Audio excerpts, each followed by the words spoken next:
വളരെ സന്തോഷമുണ്ട്. ഇങ്ങനെ കുട്ടികൾക്ക് വേണ്ടി ഒരുക്കിയിട്ടുള്ള ഈ പരിപാടിക്ക് ഞാൻ എല്ലാ അഭിവാദ്യങ്ങളും ആദ്യമായി ഞാൻ നേരാൻ സുപ്രഭാതത്തെ അഭിനന്ദിക്കുവാനും ഞാൻ ഈ സന്ദർഭം ഉപയോഗപ്പെടുത്തുകയാണ്. എന്നാലൊരു വാശി അപ്പുറത്ത് പോകണം, അതൊരു ഫാഷനാണ്, അതൊക്കെ പോയി എന്റെ കുട്ടി വിദേശത്താ പഠിക്കണത് എന്നൊക്കെ കുറച്ച് പണവും സംവിധാനങ്ങളും ഒക്കെ നമുക്കുണ്ടായപ്പോ എന്റെ കുട്ടി വിദേശത്താ പഠിക്കണത് എന്ന് പറയാനുള്ള ആ വീമ്പ് പറയാൻ വേണ്ടി കുട്ടികളെ അയക്കുന്ന ഒരു സംവിധാനം ഇടയ്ക്കൊക്കെ ചിലരിലൊക്കെ ഉണ്ട് എന്ന് എനിക്ക് തോന്നിയിട്ടുണ്ട്. അതുകൊണ്ട് അങ്ങനെയുള്ള സംസ്കാരത്തിന്റെ പിന്നാലെ പോവാതെ പരമാവധി ഇവിടെയുള്ള സൗകര്യങ്ങൾ ഇവിടെ നിന്ന് ഉപയോഗിക്കണം. അസ്സലാമു അലൈക്കും. എല്ലാവർക്കും എൻ്റെ സ്നേഹാഭിവാദ്യം. വളരെയേറെ പ്രാധാന്യമുള്ള സുപ്രഭാതം ഒരുക്കിയിട്ടുള്ള ഈ മഹത്തായ പരിപാടി നിയന്ത്രിക്കുന്ന എൻ്റെ ഏറ്റവും പ്രിയങ്കനായ സുഹൃത്തും തിരൂർ നഗരസഭയുടെ അധ്യക്ഷനുമായിട്ടുള്ള പ്രിയങ്കനായ ഇബ്രാഹിം ഹാജി സാഹിബ് അവர்களെ, വേദിയിലുള്ള ഏറ്റവും പ്രിയങ്കരായിട്ടുള്ള അബ്ദുൾ റസാഖ് മാസ്റ്റർ, പ്രിയങ്കനായ നൗഷാദ് പരപ്പനങ്ങാടി, പ്രിയങ്കനായ മുഹമ്മദ് റിയാസ്, പ്രിയപ്പെട്ട സ്വാദിഖ്, മറ്റു പ്രിയങ്കരായിട്ടുള്ള രക്ഷിതാക്കളെ, പ്രിയങ്കരായിട്ടുള്ള കുട്ടികളെ, സഹോദരങ്ങളെ, സഹോദരികൾ, വളരെ സന്തോഷമുണ്ട്. ഇങ്ങനെ കുട്ടികൾക്ക് വേണ്ടി ഒരുക്കിയിട്ടുള്ള ഈ പരിപാടിക്ക് ഞാൻ എല്ലാ അഭിവാദ്യങ്ങളും ആദ്യമായി ഞാൻ നേരാൻ സുപ്രഭാതത്തെ അഭിനന്ദിക്കുവാനും ഞാൻ ഈ സന്ദർഭം ഉപയോഗപ്പെടുത്തുകയാണ്. നമുക്കറിയാം, വിദ്യാഭ്യാസ രംഗത്ത് നമുക്ക് ഇന്ന് ഏറെ സൗകര്യങ്ങൾ ഉണ്ടായിട്ടുണ്ട്. കുട്ടികളിൽ വലിയ പുരോഗതിയും വളർച്ചയും ഉണ്ടായിട്ടുമുണ്ട്. എന്ന് നമുക്കറിയാം, ബിരുദവും ബിരുദാനന്തര ബിരുദവുമുള്ള കുട്ടികൾ ഓട്ടോറിക്ഷ ഓടിച്ച് നമ്മുടെ നഗരങ്ങളിൽ നടക്കുന്നുണ്ട് എന്ന വസ്തുതയും നമുക്കറിയാവുന്നതാണ്. അതുകൊണ്ടൊരു തൊഴില്, അവരുടെ ജീവിതോപാധി കണ്ടെത്താനുള്ള ഒരു മാർഗം അവർ നേടിയ ഈ പഠനത്തിന്റെ പിൻബലത്തിൽ പലപ്പോഴും ലഭിക്കാതെ പോകുന്ന ഒരു സാഹചര്യം കൂടിയുണ്ട് എന്നുള്ളത് ഒരു വസ്തുതയാണ്. രണ്ടാമത്തെ ഒരു വസ്തുത, പഠനം ആഗ്രഹിക്കുന്ന ആളുകൾക്ക് എന്തു പഠിക്കണം, തുടർ പഠനം എന്തായിരിക്കണം എന്ന് ഒരു നിശ്ചയവുമില്ല. അധ്യാപകൻ പറയും, രക്ഷിതാക്കൾ പറയും, കൂട്ടുകാർ പറയും, പരിചയക്കാർ പറയും, അയൽക്കാർ പറയും, പലതും പറയും. അപ്പൊ ആകെ കൂടി നമ്മളൊരു വെപ്രാളത്തിലാണ്.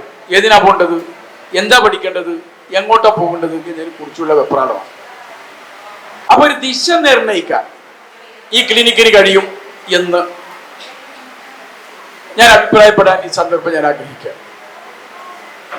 ഒരു പല്ലിന്റെ ഒരു ക്ലിനിക്കിലാണ് നമ്മൾ പോണെങ്കിൽ പല്ല് അവിടെ ഉറപ്പിക്കാൻ കഴിയോ, അതോ അത് ചങ്ങലിക്കിടണോ, അതോ പറിച്ചു നീക്കി പുതിയ പല്ല് വെക്കണോ എന്നൊക്കെ ക്ലിനിക്കിൽ നിന്ന് നിർദ്ദേശിക്കുന്നതനുസരിച്ച് നമ്മൾ ചെയ്യുക. അപ്പൊ നിങ്ങൾ നേടിയ എഡ്യൂക്കേഷൻ, നിങ്ങൾ നേടിയ വിദ്യാഭ്യാസം, അതിന്റെ തുടർ പ്രയോഗം എങ്ങനെയായിരിക്കണം എന്നുള്ളതിനെ കുറിച്ച് നല്ലൊരു ദിശാബോധം തരാൻ കെൽപ്പുള്ള ഒരു പരിപാടിയിലാണ് നിങ്ങൾ എത്തിച്ചേർന്നിട്ടുള്ളത്. ഞാൻ ഈ സ്റ്റാളുകൾ ശ്രദ്ധിക്കുകയുണ്ടായി. നമുക്കറിയാം, സർക്കാരിന്റെ തന്നെ സംവിധാനങ്ങളിൽ ഇത് പഠിച്ചു ഉയരാൻ കഴിയാത്ത സംവിധാനങ്ങൾ എല്ലാവർക്കും ഒരുക്കാൻ കഴിയാത്ത ഒരു നില നമ്മുടെയൊക്കെ നാട്ടിലുണ്ട്. അതുകൊണ്ട് സമാന്തര സംവിധാനങ്ങളെ, സ്വകാര്യ ഏജൻസികളുടെ പരിപാടികളെ കൂടി പലപ്പോഴും നമുക്ക് ആശ്രയിക്കേണ്ടതായി വരികയാണ്. ഇപ്പൊ നമ്മൾ ഉക്രൈനും റഷ്യയും കൂടി യുദ്ധത്തിൽ ഏർപ്പെട്ടപ്പോഴാണ് നമ്മുടെ മണ്ഡലത്തിൽ തന്നെ 20ഓളം ആളുകൾ, 15ലധികം ആളുകൾ, കുട്ടികൾ വിദേശത്ത് ഉക്രൈനിൽ പഠിച്ചിരുന്നു. ഇങ്ങനെ പഠിക്കാൻ പോകുന്നു എന്നുള്ള വിവരം നമ്മളാരും അറിയില്ല. പക്ഷേ രക്ഷിതാക്കൾ അവിടെ കുടുങ്ങി, കുട്ടികൾ കുടുങ്ങിയപ്പോൾ രക്ഷിതാക്കൾ വിളി തുടങ്ങി. ഞാൻ അവിടെ വിളികളിലൊക്കെ പോയി. അപ്പോഴാണ് ഇത്രയേറെ കുട്ടികൾ അവിടെ MBBS പഠിക്കാൻ പോയവരാണ് ഈ പോയ കുട്ടികളൊക്കെ.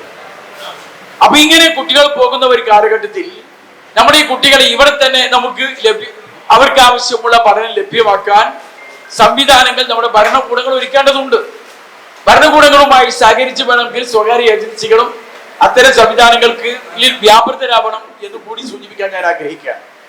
ഞാൻ മക്കളോട് പറയാനുള്ളത്, എനിക്ക് പരമാവധി നമ്മുടെ നാട്ടിൽ നിന്ന് തന്നെ പഠിക്കാനുള്ള സംവിധാനമാണ് ഒരുക്കേണ്ടത്. നിങ്ങൾ ആഗ്രഹിക്കുന്നവിടെ ഇല്ല എങ്കിൽ അത് പോയി പഠിക്കുക തന്നെ വേണം. പ്രവാചകൻ പറഞ്ഞിട്ടുണ്ട്, ചൈനയിൽ പോയിട്ടാണെങ്കിലും വിദ്യ നേടണം എന്ന് പ്രവാചകൻ നമ്മോട് പറഞ്ഞിട്ടുണ്ട്. അക്കാലത്ത് മക്കത്ത് നിന്ന്, മദീനയിൽ നിന്ന് റഷ്യയിൽ പോയി വരിക എന്ന് പറഞ്ഞാൽ ഒരു നിരക്കൊന്നും പോയി വരാൻ പറ്റൂല, നമുക്കൊക്കെ തന്നെ അറിയാം. പക്ഷെ എന്നിട്ടും റഷ്യയില്, ഇന്ന് ചൈനയില്, ഇന്നും നമുക്ക് അവിടുത്തെ സാഹചര്യങ്ങൾ, അവസ്ഥകളൊക്കെ നമുക്കറിയാം. അപ്പൊ ഈ പ്രതികൂല സാഹചര്യം ഇന്നും നിലനിൽക്കുന്ന ഒരു സാഹചര്യത്തിൽ അവിടെ പോയെങ്കിലും വിദ്യ നേടണം എന്ന് പറയുമ്പോൾ ഇതിന്റെ പ്രാധാന്യത്തെ കുറിച്ച് നമുക്കൊക്കെ ബോധ്യമുണ്ട്. അതുകൊണ്ട് നിങ്ങൾ ആഗ്രഹിക്കുന്ന പഠനം ഇവിടെ ഇല്ല എങ്കിൽ പുറത്തുപോയി പഠിക്കാൻ തയ്യാറാവണം. രക്ഷിതാക്കൾ അതിന് തയ്യാറാക്കി കൊടുക്കുകയും വേണം. എന്നാൽ ഇവിടെയുള്ള ഒരു പഠനം, ഇവിടെ എല്ലാം ഉണ്ട്, എന്നാലും ഒരു വാശി അപ്പുറത്ത് പോകണം, അതൊരു ഫാഷനാണ്, അതൊക്കെ പോയി എന്റെ കുട്ടി വിദേശത്താ പഠിക്കണത് എന്നൊക്കെ കുറച്ച് പണവും സംവിധാനങ്ങളും ഒക്കെ നമുക്കുണ്ടായപ്പോ എന്റെ കുട്ടി വിദേശത്താ പഠിക്കണത് എന്ന് പറയാനുള്ള ആ വീമ്പ് പറയാൻ വേണ്ടി കുട്ടികൾ അയക്കുന്ന ഒരു സംവിധാനം ഇടയ്ക്കൊക്കെ ചിലരിലൊക്കെ ഉണ്ട് എന്ന് എനിക്ക് തോന്നിയിട്ടുണ്ട്. അതുകൊണ്ട് അങ്ങനെയുള്ള സംസ്കാരത്തിന്റെ പിന്നാലെ പോവാതെ പരമാവധി ഇവിടെയുള്ള സൗകര്യങ്ങൾ ഇവിടെ നിന്ന് ഉപയോഗിക്കണം. എന്നാല് ഉമ്മാനും പാപ്പാനും കണ്ട്, അച്ഛനമ്മമാരെ കണ്ട്, മാതാപിതാക്കന്മാരോട്, കൂട്ടുകാരോട്, കുടുംബങ്ങളോട് ബന്ധപ്പെട്ട് അയൽക്കാരെ തിരിച്ചറിഞ്ഞ് വളരുന്ന ഒരു വളർച്ചയുണ്ടല്ലോ, അവനാണ് യഥാർത്ഥ സംസ്കാരം ഉൾക്കൊണ്ട് വളരാൻ കഴിയുക. അപ്പൊ ആ സാംസ്കാരികമായുള്ള ഉയർച്ചയ്ക്ക് ഹാനി പറ്റുന്ന ഇതിനെ പരമാവധി തടയാൻ ശ്രമിക്കുന്നവർ നന്നാവുക എന്നുകൂടി സൂചിപ്പിക്കാൻ ഞാൻ ആഗ്രഹിക്കുന്നു. ഫാഷന് വേണ്ടി ഒരു ജനങ്ങളുടെ മുമ്പിൽ ഒരു അഭിമാനിയായി, ഇതുകൊണ്ട് ഒരു അഭിമാനം കിട്ടും, ഇതുകൊണ്ട് എനിക്കൊന്നു എന്നൊരു നില കൂടും എന്നൊരു ചിന്തയിൽ കുട്ടികളെ പുറത്തേക്ക് അയക്കണ്ട. എന്നാൽ ഇവിടെ കിട്ടാത്തൊരു പഠനം അവർക്ക് വേണം എന്ന് ആഗ്രഹിക്കുന്നുണ്ട് എങ്കിൽ പറഞ്ഞയച്ചോളൂ. അതുകൊണ്ട് ഇവിടെയുള്ളതിനെ പരമാവധി സ്വാംശീകരിക്കാൻ രക്ഷിതാക്കളും സന്നദ്ധമാകണം, മക്കളും അതിനെ പാകപ്പെടും. അതുകൊണ്ട് പഠനം എന്ന് പറയുന്നത് കുട്ടികൾക്ക് വേണ്ടി മാത്രമല്ല, ഔപചാരികമായ പഠനം ഇങ്ങനെയൊക്കെ കുട്ടികൾക്ക് പ്രത്യേക പ്രായത്തിലും സന്ദർഭത്തിലും ഒക്കെ ഉണ്ട് എന്ന് വെച്ചാൽ ഒരു മനുഷ്യനെ സംബന്ധിച്ചിടത്തോളം എന്നും അവൻ വിദ്യാർത്ഥിയാണ്. എന്നും നമ്മൾ വയ്യപ്പയും വിദ്യാർത്ഥിയാണ്, നമ്മളും വിദ്യാർത്ഥിയാണ്. മരണം എങ്ങനെയെന്ന് പഠിക്കാനും മരിക്കുമ്പോൾ മാത്രമാണ്. എല്ലാ ദിവസവും നമുക്ക് ഓരോ വിവരം കിട്ടുന്നുണ്ട് പുതുതായിട്ട്. എല്ലാം നമ്മൾ ഓർത്തു വെക്കുന്നുണ്ടാവില്ല, അതിനെ ഗൗരവം ഉൾക്കൊള്ളുന്നുണ്ടാവില്ല. പഠനം എന്നും നടന്നുകൊണ്ടിരിക്കുന്നുണ്ട്, പുതിയ വിവരങ്ങൾ നമ്മൾ അറിഞ്ഞുകൊണ്ടിരിക്കുന്നുണ്ട്. അപ്പൊ ഓരോന്നും ആ സന്ദർഭത്തിൽ കിട്ടുന്ന വിവരത്തിന്റെ മൂല്യം തിരിച്ചറിഞ്ഞ് അത് സൂക്ഷിച്ചു വെക്കാൻ ഈ കാലഘട്ടത്തിൽ നിങ്ങൾക്ക് സന്നദ്ധമാകണം. ചുറ്റുവട്ടത്തെ വർത്തമാനങ്ങളൊക്കെ ഉൾക്കൊണ്ട് തന്നെ മുന്നോട്ട് പോകുന്ന സാഹചര്യങ്ങൾ ഉണ്ടാവണം എന്നുകൂടി ഞാൻ സൂചിപ്പിക്കാൻ ആഗ്രഹിക്കുന്നു. നാട്ടറിവ് വലിയൊരു അറിവാണ്. ആ അറിവും നിങ്ങൾ സ്വാംശീകരിക്കണം. ഞാൻ എല്ലാ അഭിവാദ്യങ്ങളും നേരുന്നു. നിങ്ങൾക്ക് എല്ലാവർക്കും വിജയം നേരുന്നു. ഞാൻ ചുരുക്കുന്നു. അഭിവാദ്യങ്ങൾ ജയ് ഹിന്ദ്.